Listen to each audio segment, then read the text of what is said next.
I know काफ़ी ज़्यादा time लग गया इस लेक्चर को आने में। ये इलेक्ट्रिसिटी का लास्ट पार्ट है। इस पार्ट के बाद तुम लोगों का पूरा चैप्टर अच्छे से कंप्लीट हो जाएगा। तो इस लेक्चर में हम लोग जूल्स लॉ के बारे में जानेंगे, एनर्जी के बारे में जानेंगे और पावर के बारे में जानेंगे और कुछ इंपॉर्टेंट क्वेश्चन भी कर लेंगे। बिना टाइम वेस्ट करे अब हम लोग ये वीडियो स्टार्ट करते हैं।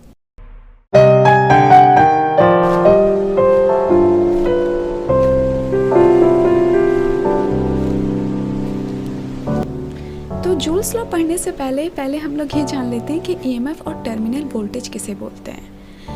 EMF क्या होता है? The potential difference between two terminals of cells when there is no current flowing through it. मतलब देखो, सेल को हम लोग एक बड़ी सी लाइन और एक छोटी लाइन से डिनोट करते हैं। तो जो बड़ी रहती है वो प्लस रहती है और जो छोटी लाइन रहती है उसको नेगेटिव टर्मिनल बोलते हैं। तो इन दोनों के बीच में जो पोटेंशियल डिफरेंस जनरेट हो जब कोई भी करंट फ्लो नहीं हो रहा हो, उसी को हम लोग EMF बोलते हैं, इलेक्ट्रोमोटिव फोर्स। मतलब कि सर्किट के अंदर जब कोई भी करंट नहीं फ्लो कर रहा हो तब जो पोटेंशियल डिफरेंस रहता है उसी को हम लोग EMF बोलते हैं। और टर्मिनल वोल्टेज किसे बोलते हैं? जब उसी सर्किट के अंदर करंट फ्लो कर रही हो। तो जब करंट फ्लो कर रही होती है तब का जो पोटेंशियल डिफरेंस रहता है दो टर्मिनल के बीच में, मतलब प्लस और माइनस के बीच में, उसको हम लोग टर्मिनल वोल्टेज बोलते हैं। The potential difference between two terminals of cells when current is flowing through the circuit. अब सुनो, ये जो बैटरी होती है ना, ये कुछ रेसिस्टेंस ऑफर करती है। मतलब कि बैटरी भी ना जो करंट के फ्लो को थोड़ा बहुत रोकती है। इवन जो तार होते हैं वो भी ना थोड़ा बहुत करंट के फ्लो को रोकते हैं। तो उनको हम लोग इंटरनल रेसिस्टेंस बोलते हैं। इंटरनल रेसिस्टेंस क्या हो गया? ऐसा रेसिस्टेंस जो या तो बैटरी के द्वारा ऑफर किया जा रहा है या फिर वायर के द्वारा। Internal resistance refer to the opposition to a flow of current offered by a cell and battery themselves resulting in generation of heat। तो इससे क्या होता है कि जो हीट जनरेट होती है, तो इंटरनल रेसिस्टेंस से हीट जनरेट होती है। आई होप तुम लोगों को सारी की सारी बातें अच्छे से समझ में आ गई होंगी। बस तुम लोगों को इस स्लाइड से इतना जानना है कि EMF मतलब कि पोटेंशियल डिफरेंस जब कोई भी करंट फ्लो नहीं हो रही है। टर्मिनल वोल्टेज मतलब पोटेंशियल डिफरेंस जब करंट फ्लो हो रही है सर्किट में। और जो इंटरनल रेजिस्टेंस रहते हैं वो बैटरी, सेल और वायर ऑफर करते हैं और इनसे हीट जनरेट होता है। अब हम लोग आगे बढ़ते हैं। अब हम लोग पढ़ते हैं हीटिंग इफ़ेक्ट ऑफ करंट के बारे में। मेनली इसमें तुम लोगों को जूल्स लॉ पढ़ना है। तो जब भी करंट फ्लो होती है तो कुछ ना कुछ वो हीट प्रोड्यूस करती है। तो तुम लोग खुद भी देखे होगे कि जब तुम लोग ज़्यादा देर तक फ़ोन इस्तेमाल कर लेते हो तो जो फ़ोन है वो गर्म हो जाता है। वैसे अभी के फ़ोन नहीं होते, पहले के फ़ोन होते थे। तो जो फ़ोन है वो गर्म हो जाता है। या फिर तुम लोग बहुत देर तक अगर फ़ोन को चार्ज में लगा देते हो तो वो जो फ़ोन है तो भी वो गर्म हो जाता था पहले, अब नहीं होता है वैसे, या फिर अभी भी किसी किसी फ़ोन में हो जाता है। जूल्स जी ने कहा था कि जो ये हीट प्रोड्यूस होती है वो डायरेक्टली प्रोपोर्शनल रहती है करंट के स्क्वायर के, और डायरेक्टली प्रोपोर्शनल रहती है रेजिस्टेंस के, और डायरेक्टली प्रोपोर्शनल रहती है टी फॉर टाइम के। तो इसी को हम लोग जूल्स लॉ बोलते हैं। तो अगर फॉर्मूला फिर निकल के आ जाता है I²RT, यही होता है जूल्स लॉ। मतलब कि किसी भी सर्किट में जो हीट प्रोड्यूस होगी वो डायरेक्टली प्रोपोर्शनल रहेगी करंट के स्क्वायर के, रेजिस्टेंस के और टाइम के। तो ये फॉर्मूला तुम लोग याद कर लोगे, इसी को हम लोग जूल्स लॉ बोलते हैं। तो जूल्स लॉ कुछ नहीं, बस ये फॉर्मूला देता है कि जो हीट जो प्रोड्यूस होती है वो डायरेक्टली प्रोपोर्शनल रहती है करंट के स्क्वायर के। आई होप तुम लोगों को सारी की सारी बातें अच्छे से समझ में आ रही होंगी। 1 मिनट का एक छोटा सा ब्रेक है। एक छोटे से इन्फॉर्मेशन देनी थी तुम लोगों को कि मैंने डिस्क्रिप्शन में 4 सैम्पल पेपर्स के लिंक डाल रखे हैं। मैंने एक सैम्पल ऑलमोस्ट 2 आवर्स में कंप्लीट करवाया है। तो अगर तुम लोग थोड़ा सा फास्ट देखोगे, क्योंकि मैंने काफ़ी स्लो पढ़ाया हुआ है, तो अगर तुम लोग 2x की स्पीड से देखोगे तो तुम्हारा एक सैम्पल पेपर 1 आवर में कंप्लीट हो जाएगा। तो टोटल तुम लोगों को 4 आवर्स लगेंगे पूरा करने में। तो एग्ज़ाम से पहले तुम लोग इन चारों सैम्पल पेपर को ज़रूर से देख लेना, क्योंकि जब तुम लोग सैम्पल पेपर सॉल्व करते हो तो तुम लोगों को आइडिया मिल जाता है कि क्वेश्चन कैसे आएंगे। तो सैम्पल पेपर करना बहुत इंपॉर्टेंट है, और अगर मैंने करवा दिया है तो तुम लोग ज़रूर से इसको देख लेना। जब भी तुम लोगों को टाइम मिले निकाल के इनको ज़रूर पूरा कर लेना। और अगर क्लास ओपन होने में कोई भी प्रॉब्लम आ रही हो या फिर तुम लोगों से कोई कोड या पासवर्ड पूछ रहा हो तो तुम लोग यूज़ करना MSPK10। इस पासवर्ड को यूज़ करोगे तो क्लास अपने आप ओपन हो जाएगी। ये एकदम फ्री है, तुम लोगों को कुछ भी पे नहीं करना अपनी एंड से। सो एग्ज़ाम से पहले ये 4 सैम्पल पेपर ज़रूर देख लेना। और हाँ, तुम लोग बहुत सारे टेस्ट दे सकते हो। अनअकैडमी पे बहुत सारे टेस्ट होते हैं, इमर्ज टेस्ट करके हैं, तो ये तुम लोग ज़रूर से दे सकते हो। इससे क्या होता है, तुम लोगों को अपनी प्रिपरेशन के बारे में पता चलता है और ये रिवीजन के लिए भी काफ़ी अच्छा होता है। तो तुम लोग टेस्ट दे सकते हो। इवन अगर तुम लोग सब्सक्रिप्शन लेने का सोच रहे हो तो एकदम ये बहुत अच्छा टाइम है, क्योंकि जस्ट एक दिन बाद जो प्राइजेस हैं वो बहुत हाई हो जाएंगे। तो अगर तुम लोग सब्सक्रिप्शन लेने का सोच रहे हो तो ये बहुत अच्छा टाइम है, तुम लोग अभी ले सकते हो। बस कोड याद रखना MSPK10। अगर तुम लोग इस कोड को यूज़ करोगे तो तुम लोगों को मैक्सिमम डिस्काउंट मिल जाएगा। सो यही थी इन्फॉर्मेशन। अब हम लोग अपने टॉपिक पे आते हैं। इतनी बात तो हम लोगों ने जान ली कि कभी भी जब करंट फ्लो होगी तो कुछ ना कुछ हीट प्रोड्यूस करेगी, और इस हीट का फॉर्मूला आ जाएगा I²RT। मतलब जो हीट प्रोड्यूस होगी वो इतनी होगी। इस फॉर्मूले से हम लोग हीट की वैल्यू निकाल लेंगे। अब हम लोग एप्लीकेशन जानते हैं इस हीटिंग इफ़ेक्ट के बारे में। तो हम लोग ये हीटिंग इफ़ेक्ट अपनी रियल लाइफ में कहाँ पे यूज़ करते हैं। तो सबसे पहला आ जाता है आयरन्स में यूज़ करते हैं, टोस्टर, अवन और हीटर में। तो जो तुम लोग प्रेस करते हो कपड़े तो इलेक्ट्रिसिटी देते हो और उससे हीट प्रोड्यूस होती है, और इसी की वजह से हम लोगों के जो कपड़े हैं वो प्रेस हो जाते हैं। उसी तरीके से हीटर में ये कुछ इस तरीके से जो कॉइल वाला पार्ट रहता है, जब हम लोग इलेक्ट्रिसिटी देते हैं तो ये वाला जो पार्ट है वो एकदम गर्म हो जाता है, रेड कलर का हो जाता है गर्म होने के बाद। तो इससे हीट प्रोड्यूस होती है। अब देखो, इससे काफ़ी फेमस क्वेश्चन आता है। जो हीटर होता है उसमें ये वाला पार्ट एकदम गर्म हो जाता है, पर जो वायर से हम लोग हीटर को कनेक्ट कर रहे होते हैं वो क्यों नहीं गर्म होता। इसको हम लोग कॉर्ड बोलते हैं, जो वायर से हम लोग स्विच जो बनाते हैं जिस वायर से। तो क्वेश्चन यही रहता है कि जो स्विच वाला वायर है वो एकदम गर्म क्यों नहीं होता, बल्कि ये जो कॉइल वाला पार्ट है वो ईजिली गर्म हो जाता है, एकदम रेड हॉट हो जाता है। तो इसका राइट आंसर ये है कि देखो, जब तुम लोग फॉर्मूला देख रहे हो तो heat is directly proportional to resistance है। देखो, करंट तो सेम ही रहती है क्योंकि सिर्फ और सिर्फ सिंगल ही सब लोग सीरीज़ में कनेक्टेड रहते हैं, तो करंट तो दोनों में सेम ही रहती है। पर रेसिस्टेंस देखो, तो ये जो कॉइल वाला पार्ट रहता है जो नाइक्रोम का एक्चुअली में बना रहता है, तो इसमें जो रेसिस्टेंस रहता है वो बहुत ज़्यादा रहता है। इस वजह से जो हीट प्रोड्यूस होती है वो बहुत ज़्यादा रहती है और एकदम रेड कलर का हो जाता है ये। पर जिससे हम लोग स्विच से कनेक्ट करते हैं जो वायर, वो एल्युमिनियम का बना रहता है या फिर कॉपर का बना रहता है, तो इसकी जो रेसिस्टेंस रहती है वो लो रहती है, तो ये उतना हीट नहीं होता। आई होप तुम लोगों को ये अच्छे से समझ में आ गया होगा। सेकेंड एप्लीकेशन है, it also used in bulb to produce light. तो जो इलेक्ट्रिक बल्ब्स होते हैं वहाँ पे भी हम लोग इस फेनोमेना को यूज़ करते हैं। वहाँ पे इलेक्ट्रिसिटी प्रोवाइड करते हैं और जो बल्ब है वो हमारा ग्लो करता है, क्योंकि वहाँ से हीट प्रोड्यूस हो रही होती है, इस वजह से वो ग्लो करता है। तो ये तुम लोग देख रहे हो ना, इसी टाइप के बल्ब होते हैं, तो ये ग्लो करते हैं। ट्यूबलाइट नहीं, ट्यूबलाइट में हम लोग एक्चुअली में गैसेस का इस्तेमाल करते हैं। जो इस टाइप के बल्ब होते हैं यहाँ पे ये इफ़ेक्ट काम करता है। और तीसरा जो है, हम लोग फ्यूज़ में इसका यूज़ करते हैं। तो फ्यूज़ कुछ इस तरीके का होता है।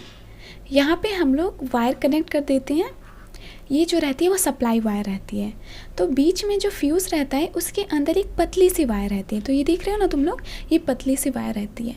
जब हाई करंट फ्लो होता है सर्किट में, मतलब कि ऐसा हाई करंट जो हमारे डिवाइसेस को नुकसान पहुंचाता है, तब जब ये हाई करंट यहाँ से गुजरता है, इस पतली सी वायर से जाता है, तो ये जो वायर है वो पिघल जाती है, मेल्ट हो जाती है, और ये जो सर्किट है ब्रेक हो जाता है।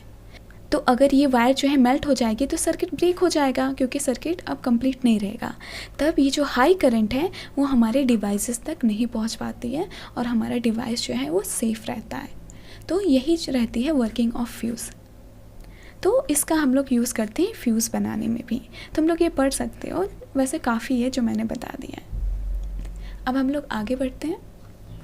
अब हम लोग बात करते हैं इलेक्ट्रिक पावर के ऊपर। The rate of electrical energy consumed in a circuit is called electric power। मतलब एक सर्किट के अंदर जितनी भी एनर्जी कंज्यूम हो रही है कुछ पर्टिकुलर टाइम में, उसी को हम लोग पावर बोलते हैं। मतलब power equal to energy by time. तुम लोगों ने एक और डेफिनेशन सुनी होगी कि rate of doing work is known as power. तो एनर्जी और वर्क सेम है फिज़िक्स में, दोनों की जो यूनिट रहती है, दोनों का जो ऐसा यूनिट रहता है जूल आता है। तो कहीं पे भी फिज़िक्स में अगर एनर्जी बोला जा रहा है या फिर वर्क डन बोला जा रहा है तो दोनों का मतलब एक ही है। तो पावर क्या हो गई? Energy by time. देखो तुम लोगों को एक और फार्मूला पढ़ना है पावर के ऊपर, power equal to V I. ये काफ़ी इंपॉर्टेंट फार्मूला है। Power equal to potential difference into current. अब सुनो, हम लोग एक और फार्मूला जानते हैं, V equal to I R. अब अगर मैं यहाँ पे V की वैल्यू पुट कर दूँ इस जगह पे तो ये क्या हो जाएगा? यहाँ पे मैंने आई आर लिख दिया V की जगह। अब देखो जो हम लोगों को पावर का नया फार्मूला मिल गया वो आई स्क्वायर इंटू आर मिल गया। उसी तरीके से अगर यहाँ पे मैं I की वैल्यू पुट कर दूँ, इस फार्मूले में अगर मैं I की वैल्यू पुट कर दूँ तो हम लोगों को जो नया फार्मूला निकल के आ जाता है वो आ जाता है वी आर, और ये हो जाएगा V स्क्वायर बाय आर। तो ये 3 फार्मूले तुम लोगों को जानने हैं। ये 3 फार्मूले तुम लोग एकदम रट्टा याद कर लो। Power equal to V into I, equal to I square R, और equal to V square by R. ये तीनों फार्मूले तुम लोगों को एकदम अच्छे से याद होने चाहिए। इसी से तुम लोगों के सारे न्यूमेरिकल बन जाएंगे। अभी लास्ट में मैं तुम लोगों को एक न्यूमेरिकल सॉल्व भी करके बताऊंगी। तो पावर की जो एसआई यूनिट रहती है वो वॉट रहती है, जिसको हम लोग कैपिटल W से डिनोट करते हैं। तो 1 वॉट क्या हो जाएगा? तो 1 watt defined as power consume by device when 1 ampere current is pass through at potential difference 1V। तो जब एक पोटेंशियल डिफरेंस और 1 एम्पियर करंट फ्लो हो रही होती है तब जाके 1 वॉट का पावर जनरेट होता है। तो तुम लोगों को इस स्लाइड में पावर की डेफिनेशन याद कर लेनी है और ये फार्मूला याद कर लेना है, और कुछ नहीं इंपॉर्टेंट है इस स्लाइड में। तो ये दोनों चीज़ें तुम लोग याद कर लोगे। अब हम लोग एनर्जी के बारे में पढ़ते हैं। तो देखो पावर का फार्मूला क्या था? Energy by time. तो एनर्जी का क्या हो जाएगा? एनर्जी इक्वल टू हो जाएगा पावर इनटू टाइम। तो यही है एनर्जी का फॉर्मूला। पावर इनटू टाइम को ही हम लोग एनर्जी बोलते हैं। मतलब एक सर्किट में कितनी पावर कंज्यूम हो रही है कुछ पर्टिकुलर टाइम में, उसी को हम लोग एनर्जी बोलेंगे। अब देखो एनर्जी की यूनिट क्या होती है? जूल। पर ये जो जूल है वो काफ़ी छोटी यूनिट है। मतलब जो हम लोग घर में जो बिजली इस्तेमाल करते हैं, मतलब जो हमारे घरों में इलेक्ट्रिसिटी बिल आता है, जो हम लोग एनर्जी इस्तेमाल करते हैं, वो जूल के फॉर्म में नहीं आता, वो आता है किलो वॉट आवर के फॉर्म में। तुम लोगों ने सुना होगा ना कि 1 यूनिट हमारी करंट आती है या फिर 2 यूनिट आती है। तो यूनिट का मतलब होता है किलो वॉट आवर। 1 यूनिट का मतलब है 1 किलो वॉट आवर। तो ये जो यूनिट है ये है कमर्शियल यूनिट ऑफ एनर्जी। जो हमारे घरों में बिजली का बिल आता है वो इसी यूनिट में आता है। और ये जो यूनिट रहती है वो एनर्जी की यूनिट है। लोग ना ये वॉट देख के समझ जाते हैं कि ये पावर की यूनिट है, बट ऐसा नहीं है। 1 किलो वॉट आवर ये एनर्जी की यूनिट है, और 1 किलो वॉट होता है 3.6 इंटू 10⁻⁶ जूल के बराबर। तो ये तुम लोग अच्छे से याद कर लोगे। A kilowatt hour is a amount of energy consumed by a machine working at rate of 1 kilowatt for 1 hour। तो कोई भी मशीन 1 घंटे तक चलती है और वो किलोवाट पावर इस्तेमाल करती है। किलोवाट मतलब कि 10⁻³ पावर वो इस्तेमाल करती है 1 घंटे में, तो उसको बोलेंगे कि वो 1 किलोवाट एनर्जी यूज़ कर रही है। आई होप तुम लोगों को सारी के सारी बातें अच्छे से समझ में आ गई होंगी। इस स्लाइड में तुम लोगों को एनर्जी का फॉर्मूला याद करना है और 1 किलोवाट की वैल्यू याद करनी है। और 1 किलोवाट आवर एनर्जी की यूनिट होती है, पावर की नहीं, ये भी याद कर लेना। अब हम लोग कुछ क्वेश्चन सॉल्व कर लेते हैं इस टॉपिक से रिलेटेड जो बार बार आते रहते हैं। सो ये जो क्वेश्चन है काफ़ी फेमस क्वेश्चन है और इवन ये PYQ भी है, तो ये काफ़ी इंपॉर्टेंट क्वेश्चन है। सो ये क्वेश्चन पूछ रहा है ए इलेक्ट्रिक लैम्प ऑफ रेसिस्टेंस 20 ओम। तो एक इलेक्ट्रिक लैम्प है जिसका रेसिस्टेंस 20 ओम दिया हुआ है, and a conductor of resistance 4 ओम। तो यहाँ पे कंडक्टर है जिसका रेसिस्टेंस 4 ओम दिया हुआ है। Are connected to 6V battery as shown in figure. तो यहाँ पे जो दिख रहा है तुम लोगों को 6 पोटेंशियल डिफरेंस दी गई है बैटरी की। हम लोगों को बताना है the total resistance of A circuit, तो बताना है कि इस पूरे सर्किट का जो रेसिस्टेंस है वो कितना है। अब देखो रेसिस्टेंस तो यहाँ पे 2 दिए गए हैं और दोनों के दोनों सीरीज़ में कनेक्टेड हैं, तो जो टोटल रेसिस्टेंस हो जाएगा वो क्या हो जाएगा 4 + 20 = 24, तो टोटल रेसिस्टेंस आ जाएगा 24 ओम। सेकंड पूछा गया है the current through the circuit. अब करंट का फॉर्मूला क्या रहता है, V = IR होता है, तो करंट क्या हो जाएगा V/R। तो यहाँ पे पोटेंशियल डिफरेंस दिया गया है 6V का, तो 6 डिवाइडेड बाय टोटल रेसिस्टेंस, क्योंकि हम लोगों को टोटल करंट फाइंड करना है, तो 24 और ये हो जाएगा 1/4, इसी को 0.25 भी लिख सकते हैं। तो ये हो गया current ampere. The potential difference across electric lamp and conductor, तो हम लोगों को बताना है कि पोटेंशियल डिफरेंस क्या होगा इलेक्ट्रिक लैम्प में और कंडक्टर में। अब देखो ये सीरीज़ में कनेक्टेड है, देख रहे हो ना, देखो वायर एक है मतलब कि ये सीरीज़ में कनेक्टेड है। तो सीरीज़ में कनेक्टेड होने पे जो करंट जो रहती है वो सेम रहती है, पर पोटेंशियल डिफरेंस जो रहता है वो चेंज हो रहा होता है। मतलब कि जो लैम्प का जो पोटेंशियल डिफरेंस है और जो कंडक्टर का पोटेंशियल डिफरेंस है वो दोनों अलग अलग होंगे। करंट तो सेम ही फ्लो हो रही है, करंट तो यहाँ पे 1/4 एम्पियर ही फ्लो कर रही है। तो सबसे पहले हम लोग लैम्प का जानते हैं, तो पोटेंशियल डिफरेंस का फॉर्मूला रहता है I × R। तो लैम्प इसको मैं VL से डिनोट करती हूँ। तो यहाँ पे कितनी करंट फ्लो हो रही है, तो करंट तो सेम ही है क्योंकि सीरीज़ में है, तो करंट तो 1/4 एम्पियर ही फ्लो कर रही है। देखो जब भी हम लोग न्यूमेरिकल में कुछ सॉल्व करना हो तो हमेशा पॉइंट वाला वैल्यू मत लिया करो, फ्रैक्शन वाला लिया करो, इससे जो है कैलकुलेशन करना काफ़ी इजी हो जाता है। तो मैंने करंट की वैल्यू ले ली 1/4 और इस लैम्प का रेसिस्टेंस कितना है 20, क्योंकि हम लोगों को लैम्प का पोटेंशियल डिफरेंस निकालना था, इसलिए हम लोग लैम्प का ही रेसिस्टेंस लेंगे। तो 4 × 5 = 20, तो जो पोटेंशियल डिफरेंस रहेगा लैम्प के अंदर वो 5V रहेगा। उसी तरीके से कंडक्टर, इसको मैं VC से डिनोट करूं, तो जो कंडक्टर है कंडक्टर के अंदर करंट कितनी फ़्लो हो रही है, जितनी सर्किट में फ़्लो हो रही है, क्योंकि करंट तो सेम ही रहती है, तो 1/4। इसका रेसिस्टेंस कितना है 4, तो जो पोटेंशियल डिफरेंस आ जाएगा वो 1V आ जाएगा। तो कंडक्टर में 1V रहेगा पोटेंशियल डिफरेंस और लैम्प पे रहेगा 5V। और देखो अगर तुम इन दोनों को प्लस कर दे रहे हो तो कितना आ रहा है 6V, तो टोटल 6V आता है। और देखो यहाँ पे बैटरी भी 6V की दी हुई है, तो मतलब जो हमारा आंसर है वो सही आया है। नेक्स्ट क्वेश्चन है the power of the lamp. अब हम लोगों को बताना है कि लैम्प का क्या पावर होगा। तो पावर के तो 3 फॉर्मूले हैं। सो पावर इक्वल टू होता है V × I या फिर I² × R या फिर V²/R। तो ये 3 फॉर्मूले होते हैं और तीनों में से तुम लोग किसी का भी यूज़ करोगे जो आंसर है वो सेम आएगा। तो पावर मैं ये वाला फॉर्मूला यूज़ करती हूँ V × I वाला। तो लैम्प का पावर निकालना है तो पोटेंशियल डिफरेंस भी लैम्प का चाहिए, तो पोटेंशियल डिफरेंस है 5। करंट भी हम लोगों को लैम्प का चाहिए, तो ये हो जाएगा 1/4 क्योंकि करंट तो सेम ही है। तो जो पावर आ जाएगा 5/4 वॉट आएगा। और बाई चांस अगर हम लोग इस फॉर्मूले से निकाले होते पावर, तो पावर इक्वल टू I² है, तो लैम्प के अंदर कितनी करंट थी, लैम्प के अंदर फ्लो हो रही थी 1/4, तो 1/4 को स्क्वायर करना है तो मैंने 2 बार 1/4 लिख लिया। रेसिस्टेंस कितना है 20, तो ये हो गया 20। 4 × 5 = 20, तो यहाँ पे भी जो आंसर आ रहा है वो 5/4 ही आ रहा है। तो कोई भी फॉर्मूला यूज़ करो, जो आंसर जो रहता है वो सेम ही आता है। तो आई होप तुम लोगों को ये क्वेश्चन अच्छे से समझ में आ गया होगा, ये काफ़ी इंपॉर्टेंट क्वेश्चन है।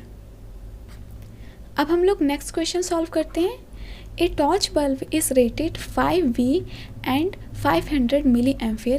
Calculate its power, resistance, energy consume in lit for 2.5 our.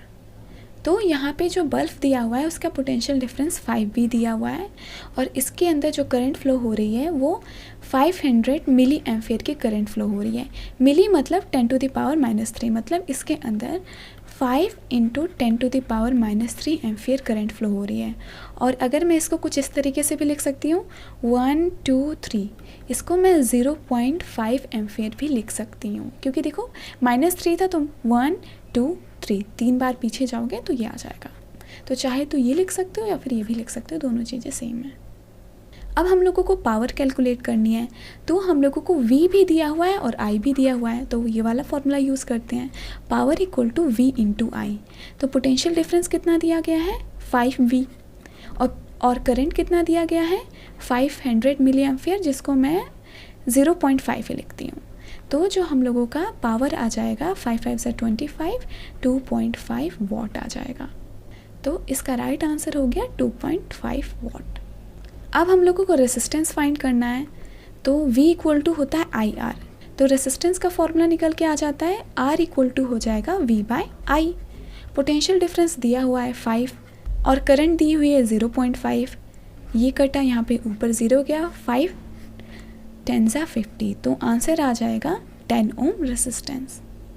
अब देखो थर्ड वाले में हम लोगों को एनर्जी बताना है, तो एनर्जी का फॉर्मूला क्या होता है, एनर्जी हो गया पावर इनटू टाइम, इसी को हम लोग एनर्जी बोलते हैं। और पावर कितना दिया हुआ है 2.5 वॉट, तो 2.5 वॉट लिखेंगे।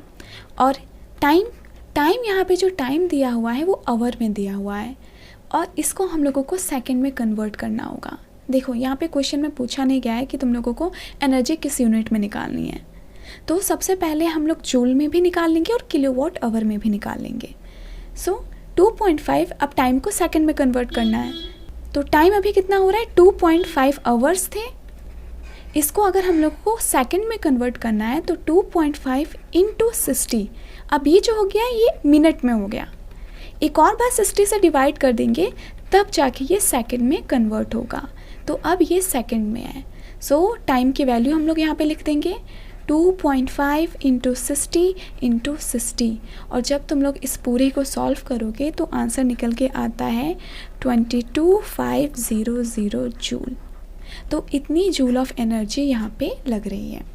ये तो हम लोगों ने निकाला जूल में, अगर इसी को हम लोगों को किलोवाट आवर में निकालना होता तो तब देखो एनर्जी हो जाती पावर इनटू टाइम।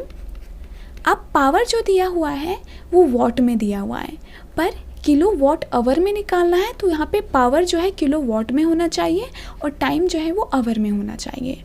तो पावर को किलो वॉट में कन्वर्ट करने के लिए 2.5 को डिवाइड कर देंगे 1000 से। सो ये जो है अब ये किलो वॉट में है। टाइम तो आवर में ही चाहिए, तो टाइम हो जाएगा 2.5, तो ये जो आता है यानी 2.5 इंटू 2.5 हो जाएगा 6.25 डिवाइडेड बाय 1000। ये जो है पावर आया, ये जो एनर्जी आया वो किलो वॉट आवर में आया, तो ये कुछ हो जाएगा 0.00625 किलो वॉट आवर। तुम लोग एग्ज़ाम में ये भी निकालोगे तो भी सही है और ये भी निकालोगे तो भी सही है, क्योंकि क्वेश्चन में बताया नहीं गया है कि एनर्जी किस फॉर्म में निकालनी है, तो दोनों में से जो भी निकालोगे वही राइट आंसर होगा। सो इसी के साथ ये प्यारा सा चैप्टर तुम लोगों का ख़त्म होता है। नेक्स्ट लेक्चर में हम लोग इलेक्ट्रिसिटी के मोस्ट इंपॉर्टेंट क्वेश्चन और PYQs करेंगे। So thank you so much for watching. अगर वीडियो पसंद आए तो लाइक ज़रूर करना और चैनल को तो सब्सक्राइब ज़रूर से ही कर लेना, क्योंकि अब हम लोग क्वेश्चन करना स्टार्ट करेंगे तो क्वेश्चन को तुम लोगों को मिस नहीं करना है। So thank you so much for watching, मिलते हैं नेक्स्ट वीडियो में।